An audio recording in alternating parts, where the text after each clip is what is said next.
মালদার বৈষ্ণবনগরে পার্লালপুর শুক্রবার সন্ধ্যায় এলেন রাজ্যপাল সিবি আনন্দ বোস। এদিন দুপুরে বিশেষ ট্রেনে মালদায় আসেন তিনি। মালদা সার্কিট হাউসে বিশ্রাম নেওয়ার পর তিনি পার্লালপুর হাই স্কুলে শরণার্থী শিবিরে এসে পৌঁছেছেন।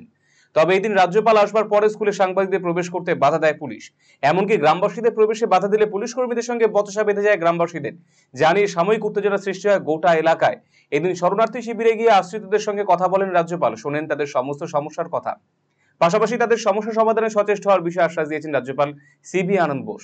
গোটা ঘটনায় রাজ্য সরকারের ভূমিকায় প্রশ্ন তুলেছেন রাজ্যপাল। That there is kind of jingoistic attempt for the people to establish somebody's supremacy. One section of the community trying to intimidate another section, almost telling them you shut up or put up. That is not the way democracy should function. That is not the way democracy will function. We will certainly take action. Now I could hear straight from the mothers who are the sufferers, the children who also, they talk to me. I talk to the children also. What is happening there is bizarre to say the least. No civilized society can tolerate this. It is going to be a commitment to the people of Bengal. All steps will be taken to see that the road of violence is stemmed here. Violence and corruption. These are the two things which they are raised here. Nobody can live under fear. See, in a democracy like this, it's not theocratic supremacy which should be there. Nobody will be allowed to take the law in their hand. The feelings which are expressed by the women in particular will be taken note of seriously.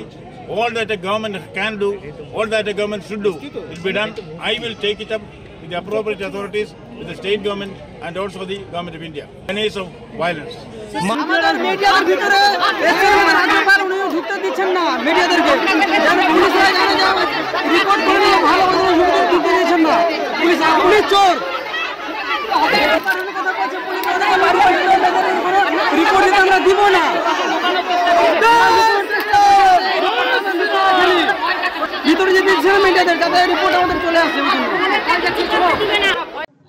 রায়গঞ্জবাসীদের জন্য সুখবর, যারা দীর্ঘদিন ধরে পেটের সমস্যায় ভুগছেন তাদের জন্য রায়গঞ্জ দিশারিতে আসছেন ব্যাঙ্গালোরের প্রখ্যাত গ্যাস্ট্রোএন্টারোলজিস্ট ডাক্তার ইরশাদ আলী এইচএমডি ডিএনবি।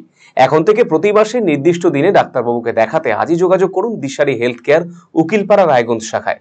যোগাযোগ করুন 7477785509 এই নম্বরে এবং 7477785512 এই নম্বরে।